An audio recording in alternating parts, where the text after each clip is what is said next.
नमस्कार। स्वस्थ जीवन कार्यक्रम में आप सभी दर्शकों का हार्दिक स्वागत है। दर्शकों, इस भागदौड़ वाली जिंदगी में हमारे पास समय कहाँ है कि हम घर में दुबक कर बैठें। मौसम की मार तो हमें सामना करना ही पड़ेगा और जैसे जैसे गर्मी का प्रकोप बढ़ रहा है, कई सारी ऐसी समस्याएं हैं जो हमारी सेहत पर बुरा असर डाल रही हैं। तो क्यों ना हम आपको गर्मी में होने वाली सामान्य बीमारियों के बारे में बताएं और उसके क्या निदान और उपाय हो सकते हैं, इसके बारे में आपको जानकारी दें। हमने अपने स्टूडियो में आमंत्रित किया है सदर अस्पताल मुजफ्फरपुर के senior physician doctor CK Das ji को। सर, आपका इस कार्यक्रम में बहुत बहुत स्वागत है। आप सबों का इस कार्यक्रम में स्वागत है। जैसा कि आपने आज के बारे में बताया है, जो तापमान इस गर्मी के मौसम में कौन कौन सी बीमारियां हो सकती हैं, तो ये तो है जो ठंडा के बाद जब गर्मी आता है तो टेम्परेचर ज्यों-ज्यों बढ़ता है तो अनेक तरह की बीमारियां आती हैं। सिंपली हीट रैश से लेके हीट स्ट्रोक तक जो टेम्परेचर बढ़ने के कारण होता है। उसके बाद देखते होइएगा जैसे बुखार का मरीज बढ़ जाते हैं, डायरिया वोमिटिंग के पेशेंट बढ़ जाते हैं, डिहाइड्रेशन होने लगती है। और ख़ासकर मुजफ्फरपुर ज़िला के आसपास आप ये भी देख सकते हैं जो छोटे बच्चे में चमकी बुखार भी ज्यों-ज्यों तापमान बढ़ती है उसकी भी संख्या बढ़ जाती है। तो गर्मी में जो ये मुख्यतः बीमारी हैं, जो दूषित पानी, दूषित भोजन के कारण और तापमान में वृद्धि होने के कारण ये सब जो कॉमन बीमारियां हैं वो उनकी संख्या बढ़ने लगती है। जी, जैसे हम देखते हैं कि मौसम जैसे जैसे परिवर्तित होता है तो बीमारियों का स्वरूप भी बदलता है। जैसे बुखार, सर्दी, खांसी और इस तरह की कई बीमारियां हैं, चक्कर आना, तो ये अलग अलग मौसम में भी होता है। लेकिन गर्मी में विशेष तौर पर जब हमको चक्कर आते हैं, जैसे बच्चे असेंबली में कई बार चक्कर खा के गिर जाते हैं या फिर उनको अस्थमा की प्रॉब्लम होने लगती है, पोल्यूशन इतना बढ़ गया है, तो ये जो लू हीट वेव है और चक्कर आना, ये जो है, ये क्या, इसमें आपस में क्या संबंध है और जैसे जैसे तापमान बढ़ता है तो कौन कौन से लक्षण दिखते हैं? जैसा कि आपने बोला, जो बच्चे के जैसे असेंबली में खड़े होते हैं, जब तापमान बहुत अचानक बढ़ जाती है तो शरीर में पानी की कमी होने लगती है। उसके कारण जो हीट है जो बच्चे बर्दाश्त नहीं कर पाते हैं, उस समय डिहाइड्रेटेड होकर चक्कर आके गिर जाते हैं। तो इस सब में यही कहेंगे, जो भी बच्चे स्कूल जाते हैं वो खाली पेट नहीं जाएंगे, पानी पूरा लेके जाएंगे। जिससे और भी देखते होइएगा जो बहुत बच्चों का बदन दर्द करने लगता है, सर दर्द करने लगता है। तो ये सब जो बीमारियां हैं, जब तापमान अधिक बढ़ती है तो शरीर को पानी की मात्रा ज़्यादा चाहिए, तो जो शरीर के अंदर डिहाइड्रेशन होने लगते हैं उसी के ये लक्षण सब हैं। जैसे गर्मी आ जाना, चक्कर आ जाना, बदन दर्द करना, सर दर्द करना। तो इन सब चीज़ों से बचने के लिए बच्चे लोग पानी काफ़ी पिएंगे। और भी जो हैं जैसे खाना, जैसे अब डायरिया बोले, वोमिटिंग बोले, या जो बुजुर्ग लोग हैं उनमें भी शरीर में पानी की कमी होने लगती है या बहुत ज़्यादा सॉल्ट लॉस होने लगता है, जिसके कारण शरीर में नमक की कमी हो जाती है। उसके कारण भी वो चक्कर आ सकते हैं, अचेत अवस्था में आ सकते हैं। जी, आप बार बार बात कह रहे हैं कि खान पान पे बहुत ध्यान रखने की ज़रूरत है और हमें तरल पदार्थ का लगातार सेवन करते रहना है। तो हमारा भोजन में कौन से खाद्य पदार्थ होने चाहिए, विशेषकर गर्मी में, जो हमारे बॉडी में वाटर बैलेंस को बना के रखें? गर्मी का जब मौसम आता है तो शरीर में एक तो पानी का एक जो निर्जलीकरण हो जाता है, तो एक तो सिंपल वाटर लॉस हुआ जो डिहाइड्रेशन के रूप में आता है, और जो स्वेटिंग है या और भी जो वाटर लॉस है, उसके साथ मिनरल्स का भी काफ़ी लॉस होता है, जिसमें एक मुख्य मिनरल्स है सोडियम। तो इसलिए जो वाटर लॉस को तो बचाना ही है डिहाइड्रेशन का, और साथ साथ जो मेरा मिनरल्स लॉस है उसको भी देखना है। तो इसलिए गर्मी के मौसम में हमको बैलेंस डाइट तो लेना ही है, पानी पीना ही है, और पानी के साथ मिनरल्स का भी उपयोग करना है। तो इसके लिए जैसे कोकोनट वाटर है, ORS का यूज कर सकते हैं। सबसे सिंपल है, घर में नमक चीनी का घोल यूज कर सकते हैं। जहाँ तक फिर भोजन की आप बात करते हैं तो बहुत आदमी को गर्मी के महीना में जनरली चूँकि गर्मी के महीना में कोई भी भोजन पचने में दिक्कत होती है, तो सबसे ज़्यादा ज़रूरी है जो ऑयली, फैटी, स्पाइसी भोजन है, इसको हम अवॉइड करें। जितना सादा हो सके वो खाना खाएं, बासी भोजन का यूज नहीं करें। बहुत लोग चूँकि धरफड़ी में, चूँकि मॉर्निंग में सबको जल्दी में निकलना रहता है, गर्मी में सबका ऑफिस आवर अर्ली मॉर्निंग हो जाता है, तो भी हमको कोशिश करना है जो फ्रेश भोजन ही ले, फ्रेश पानी ही ले। तो बासी भोजन को भी हम अवॉइड करें।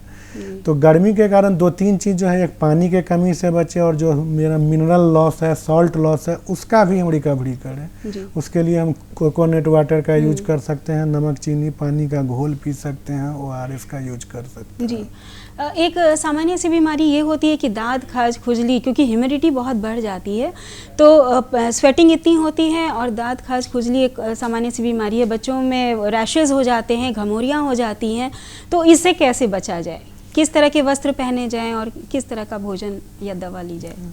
इस टाइप के जो स्किन इन्फेक्शन होते हैं, चूँकि गर्मी के साथ जो टेम्परेचर बढ़ता है, थोड़ा उमस भी बढ़ने लगता है, तो जहाँ भी ज़्यादा ह्यूमिडिटी रहते हैं वहाँ इन्फेक्शियस स्किन डिजीज होने के ज़्यादा चांसेस हो जाते हैं। तो इन सब चीज़ों से बचने के लिए है जो छोटे बच्चे भी हैं या जो भी कोई व्यक्ति हैं, सबसे पहले तो साफ़ सुथरा रहना बहुत ज़रूरी है। सवेरे सवेरे स्नान करें, हो सकता है अगर आप बाहर से भी आते हैं, शाम के समय में ऑफिस से आते हैं, तो उस समय भी स्नान करें। एक तो ये चीज़ है, और दूसरा चीज़ है जो गर्मी के महीना में जो कपड़ा जो मेरा है, जो हेवी वस्त्र न लें, सिंथेटिक कपड़ा नहीं पहने, जहाँ तक संभव हो सके हल्का सूती कपड़ा पहुँचे।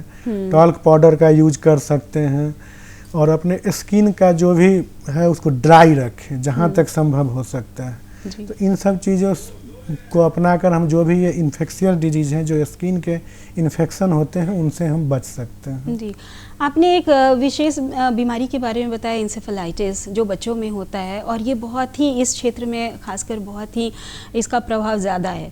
तो इससे कैसे बचा जाए, क्या लक्षण हैं और तत्काल हमें क्या सुविधा देनी चाहिए बच्चों को, इसके बारे में थोड़ी जानकारी दें। आप देख सकते हैं जो इधर कुछ सालों से जो एक्यूट इंसेफ्लाइटिस सिंड्रोम करके एक बीमारी है, जो चमकी बुखार के भी नाम से काफ़ी फेमस है इस एरिया में। जी। तो इस मौसम में जनरली जो बच्चे धूप में खेलते हैं या गर्मी में बाहर निकलते हैं, उन सब बच्चों में ज़्यादा हो सकती हैं। तो सबसे पहला तो काम करना है, जो धूप निकलने के बाद अपने छोटे बच्चे को धूप में बाहर नहीं निकलने दें, जहाँ तक हो सके छायादार जगह में रहें, घरों में ही रहें। और ये बीमारी वैसे बच्चों में भी देखने को मिली है जो सवेरे सो जाते हैं या खाली पेट, जो सोते वक्त ठीक से खाना नहीं लेते हैं, या जिनके खाना में कार्बोहाइड्रेट की मात्रा कम होती है। चूँकि सामान्यतः इस बीमारी में देखा गया है जो शरीर में ग्लूकोज की कमी हो जाती है और नमक की कमी हो जाती है, जिसको हम लोग हाइपोग्लाइसेमिया और हाइपोनाइट्रेमिया अपने मेडिकल टर्म में कहते हैं।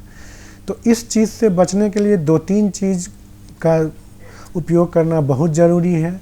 एक तो बच्चा धूप में कहीं नहीं निकले, जहाँ तक हो सके छायेदार जगह में रहे, और पानी बराबर पिए।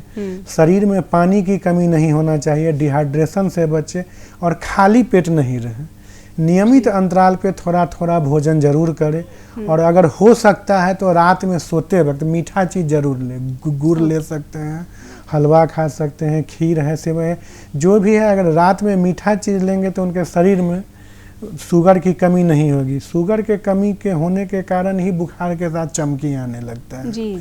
तो इन सब एरिया में जो भी बच्चे हैं, धूप में ना निकलें, पानी का जितना सेवन हो सकता है करें, नियमित अंतराल पे भोजन करें, और मीठा चीज़ भी खाने की कोशिश करें। जी, अक्सर ये होता है कि अभी हमने जैसे कोविड के दौरान भी देखा कि इम्यून सिस्टम को मजबूत रखना बहुत ज़रूरी है। तो जब मौसम बदलता है तो कहीं ना कहीं कई बीमारियां अटैक करती हैं, हमारी सेहत को प्रभावित करती हैं। तो इम्यून सिस्टम को हम कैसे मजबूत रख सकते हैं ताकि धूप, गर्मी, उमस, इन सब चीज़ों से या अन्य बीमारियों से हम सामना कर सकें? इम्यून सिस्टम मजबूत रखने के लिए तो 2-3 चीज़ हैं। एक तो आप नियमित योगा करें, व्यायाम करें, और गर्मी के कारण जो बार चीज़ें खान पीन, चूँकि इम्यूनिटी बूस्टर के लिए खाना पीना पे ध्यान देना बहुत ज़रूरी है। चूँकि सभी को पता है जो शरीर में जो विटामिन्स हैं, मिनरल्स हैं, उनका सही मात्रा में शरीर में चाहिए। अगर किसी विटामिन की कमी हो जाती है तो उसके कारण प्रॉब्लम हो सकता है। कोई मिनरल्स भी हैं, अनेक सारे मिनरल्स हैं जो शरीर में रहते हैं, मुख्य रूप से जिसमें सोडियम है, क्लोराइड है, पोटेशियम है, कैल्शियम है। इन सब की कमी हो जाएगी तो इसके भी बहुत दुष्प्रभाव पड़ते हैं। और गर्मी में खासकर इलेक्ट्रोलाइट, जो मेरा सोडियम, पोटेशियम और क्लोराइड है, इसका मिसमैनेजमेंट ज़रूर होता है, इलेक्ट्रोलाइट इम्बैलेंस हो जाता है। तो इस चीज़ से बचने के लिए गर्मी में आपको पानी पीते रहना है, और मिनरल वाटर अगर हो सके तो इसका यूज करें।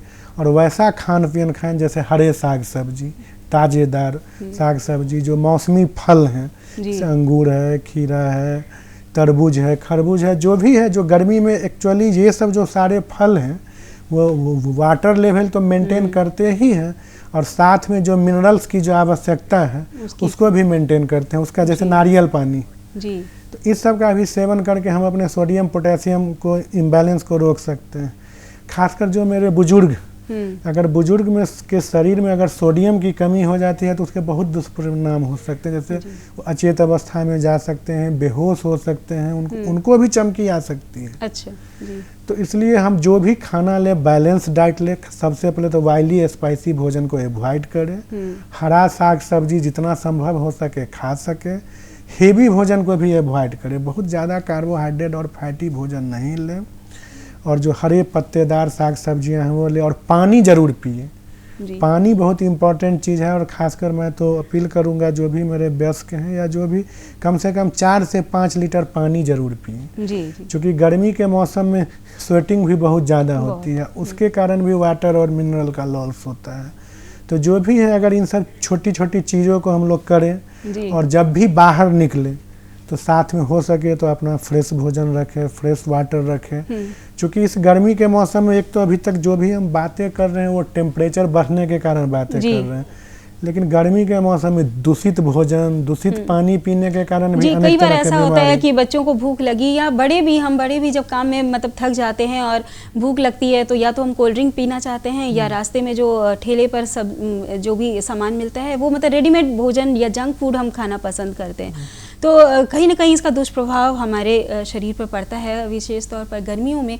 और डॉक्टर साहब ने बार बार इस बात पे जोर दिया कि हमारी जो जीवन शैली है, हमारा खान पान वो बहुत ही महत्वपूर्ण है, उसको बहुत सुधार कर हमको रखना ज़रूरी है। डॉक्टर साहब एक बात और है कि जो जॉन्डिस और डायरिया का ये बहुत सारा केसेस आता है, तो इसमें हम इसके क्या लक्षण हैं और कैसे हम इसका बचाव कर सकते हैं?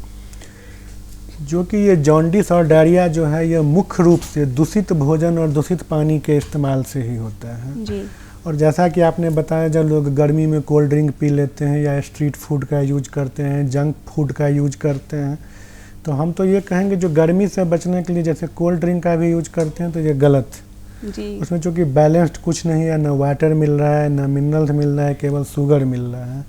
तो सबसे पहले इस चीज़ को तो अवॉइड करें, चूँकि हम बार बार कह रहे हैं जो गर्मी में जो भी हमको जो गर्मी से बचने के उपाय करने हैं उसमें वाटर लॉस, जो शरीर में फ्लूइड की कमी है उसका ध्यान जरूर रखना है और साथ में मिनरल्स का भी, जो मेरा इलेक्ट्रोलाइट इम्बैलेंस है उसको भी ठीक रखना। तो कहीं ना कहीं नेचुरल फ्रूट्स जो हैं या सब्जी जो सीजनल सब्जी होती है वो लेने पे वो बैलेंस बना रहता है, एकदम लेना ही चाहिए जी जी। जो चूँकि देखते हुएगा इस सीजन में जैसे खरबूज हैं, खीरा है, तरबूज है, ककड़ी हैं या अलग टाइप के जूस भी हैं, उसमें भी हम नमक का ये इस्तेमाल कर सकते हैं, नमक मिला के कर सकते हैं, क्योंकि शुगर, वाटर और मिनरल्स इस तीनों का इम्बैलेंस बहुत ज़रूरी है।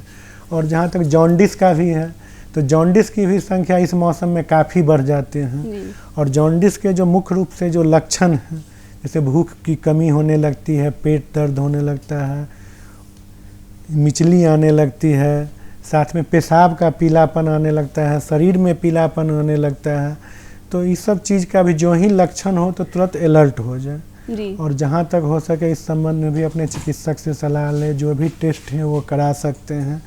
और दूसरा चीज़ दूषित पानी से जो डायरिया वोमिटिंग है, देखते होइएगा जो पहले तो अब तो इसमें कमी आई है, पहले गाँव के गाँव डायरिया और डिहाइड्रेशन ग्रसित हो जाते थे, अनेक मौत हो जाती थी। अभी भी खासकर आप देखते होइएगा जो कुछ जो शहरी क्षेत्र हैं जहाँ पानी की भी कमी होने लगती है, जिन आदमी के पास अपना वाटर सोर्स नहीं है उनको बहुत दिक्कत होता है, उनको स्वच्छ पानी नहीं मिल पाता है, वह कहीं दूर से पानी का इंतजाम करते हैं, वाटर लेवल नीचे चला जाता है। तो उन लोगों को हम विशेष कर कहेंगे जो भी अगर सोर्स है जो पानी लाते हैं उस पानी को भी ढंग से रखें, क्योंकि जब तक साफ पानी का इस्तेमाल नहीं करेंगे ये बीमारियां होंगी। या बॉईल करके फिल्टर करके पी सकते हैं, हाँ, इस तरह का यूज एकदम फिल्टर करके पी सकते हैं। जिनके पास स्वच्छ पानी का स्रोत नहीं है वो पानी को बॉईल करके उसमें क्लोरीन टैबलेट, मैंने पानी को शुद्ध करके ही पीने की कोशिश करें, क्योंकि गर्मी के मौसम में अनेक ऐसी बीमारियां हैं जो दूषित पानी और दूषित भोजन के कारण होती है। अब गर्मी में माइक्रो ऑर्गेनिज्म जो हैं वो भी बहुत जल्दी तेज़ी से ग्रो करते हैं, चाहे वो फंगस हो, वायरस हो, बैक्टीरिया, और मुझे लगता है कि बहुत सारी बीमारियां हैं जो इनसे जनती हैं। सर, एक और प्रॉब्लम ये होती है कि जब हम बाहर से आते हैं घर में तो तुरंत ठंडा पानी पीने का महसूस करते हैं या एसी ऑन कर देते हैं, तो इससे भी सर्द गर्म से भी कई तरह की प्रॉब्लम्स होती हैं। तो ये बताइए कि कैसे, क्या हमको सावधानी बरतनी चाहिए? ये तो कभी भी भूल के नहीं करें, क्योंकि हीट एक्सपोजर ऐसे में होने का बहुत चांस होता है। क्योंकि अचानक अगर टेम्परेचर का इम्बैलेंस हो जाए, जो एकदम हाई टेम्परेचर से तुरंत लो में आ जाए, तो बॉडी को मेंटेन करने में दिक्कत होती है। क्योंकि जो आदमी का शरीर है, आदमी के शरीर का इंटरनल टेम्परेचर हमेशा कांस्टेंट रहता है, वो कोई भी मौसम हो। तो उसमें अगर हम अचानक गर्म तापमान वाले से बहुत ठंडे तापमान तुरंत अगर जैसे एसी ऑन कर दिए या तुरंत ठंडा पानी पी लिए, तो बॉडी को एडजस्ट करने में दिक्कत होगा।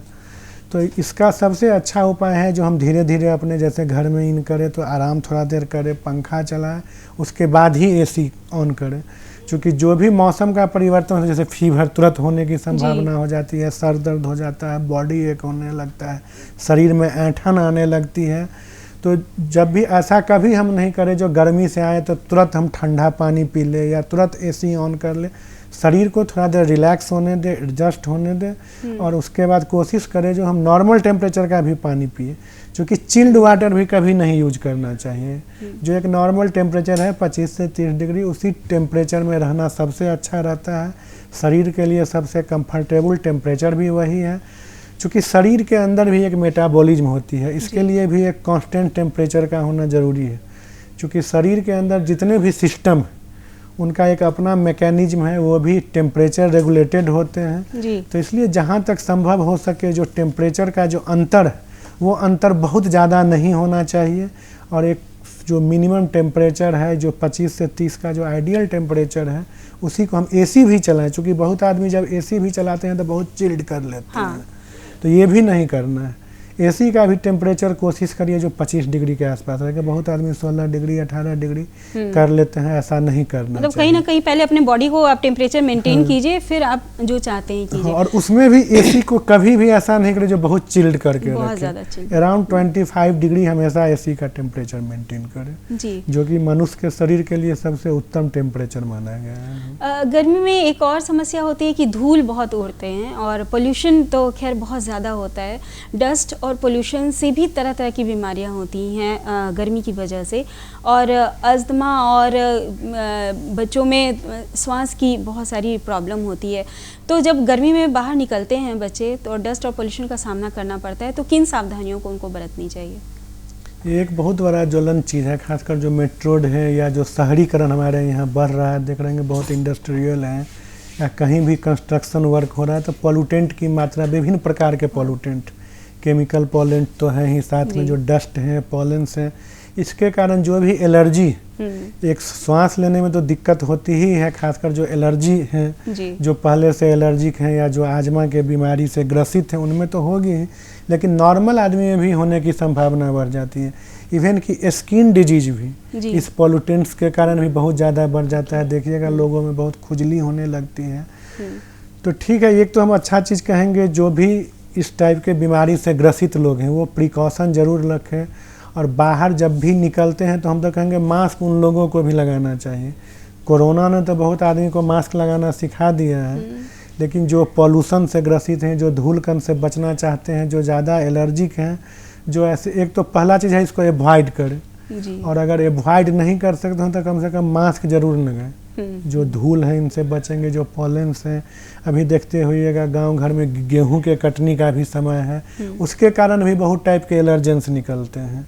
बहुत टाइप के, एक धूल तो है ही, और साथ में जो पॉलेंस हैं या बहुत टाइप के जो फूल हैं या जंगली पौधे हैं, उससे भी बहुत एलर्जिक पॉलन सब निकलते हैं जी। तो इन सब से बचने के लिए, खासकर जिनको सांस संबंधी रोग है, अगर हम ये मास्क का यूज करें तो ज़रूर बच सकते हैं। और जिनको स्किन का बीमारी है तो उन लोगों को हम कहेंगे जो जब भी वो घर से निकले गर्मी में, जनरली लोग हाफ कपड़े पहनते हैं, तो इस सब चीज़ को अवॉइड करना चाहिए। फुल स्लीव कपड़े पहने कि पूरा बदन ढका रहे। गर्मी में भी जहाँ तक संभव हो फुल स्लीव सूती हल्के कपड़े पहने जो गर्मी भी ज़्यादा नहीं लगे, और जहाँ तक हो सके हम धूप से बच सकते हैं और जो भी एलर्जेंस है, पॉलन से, डस्ट है, उससे भी बच सकते हैं। तो शरीर को जितना तक हो सके हम अपना ढक के रखें, वो ज़्यादा अच्छा है। और कहीं ना कहीं हम अपने रूटीन को ऐसा बनाएं कि हमें बहुत तेज़ धूप में बाहर ना निकलना पड़े और ठंडे मौसम में हम थोड़ा सा काम कर सके। सर, एक और ये बात है कि जब हम घर में समस्याएं देखते हैं जो नॉर्मली ह्यूमिडिटी से हो रही है, बहुत थकान हो रही है, स्वेटिंग हो रही है, कई बार आंखें लाल दिखती हैं गर्मी की वजह से, कितने आंख लग गई, तो इन सबों से बचने के लिए हम घर में कौन से उपाय कर सकते हैं, उपचार कर सकते हैं जो फर्स्ट एड के रूप में हम अपने परिवार वालों को दे सकते हैं? तो इस टाइप के जो आप लक्षण बताएं, जैसे थकावट होने लगती है या नींद आने लगता है या शरीर में ऐंठन आ जाती है, दर्द हो जाता है, ये मेनली कहीं ना कहीं डिहाइड्रेशन के कारण हो रही है। शरीर में पानी की कमी हो रही है या इलेक्ट्रोलाइट इम्बैलेंस हो रहा है। तो ऐसा, चूँकि काम तो करना ही है, ऐसा तो नहीं है जो आप काम को अवॉइड कर सकते हैं। तो उसी के हिसाब से जो जिस टाइप के वर्क करते हैं, जैसे वर्क को भी हम 3 पैटर्न में बांट सकते हैं, जो कोई माइल्ड वर्कर है, कोई मॉडरेट वर्क करते हैं, कोई हेवी वर्क करते हैं। तो जो जिस टाइप से वर्क करते हैं उस टाइप से अपना कैलोरी इंटेक रख सकते हैं, खान पीन पर ध्यान दे सकते हैं। और जो इस टाइप की कमजोरियां हैं, हम पानी पिए तो कोशिश करें जो नमक चीनी का घोल पी सकते हैं या ORS का सॉल्यूशन रखें, फ्रेश फ्रूट खाएं, या जो पानी वाले जो फ्रूट्स आते हैं जैसे तरबूज है, खरबूज है, खीरा है, ये खाएं। दही का सेवन कर सकते हैं, जिनको अगर एलर्जी नहीं है तो दही खाएं। और घर से जब भी बाहर निकलें तो भर पेट खाना खा के पूरा पानी पी के ही निकले। ऐसा नहीं जो कुछ खा लिए निकल गए। जो भी है जो बैलेंस डाइट ले और पानी का भी संख्या बैलेंस रखे गर्मी में जहाँ तक हो सकता है। जैसे फ्रीक्वेंट ले, घर में भी काम करते हैं, काम करते रहिए, लेकिन बीच में थकावट है तो थोड़ा सा पानी पी लीजिए, थोड़ा सा खाना खा लीजिए और प्रॉपर रेस्ट भी कीजिए। और जब हम बाहर निकलते हैं तो हमारे साथ कौन से ऐसे हमारे बैग में ऐसे सामान होने चाहिए कि जब हमें गर्मी लग रही है या कुछ परेशानी महसूस हो रही है तो एक फर्स्ट एड के रूप में हम उसको इस्तेमाल कर सकें बाहर में?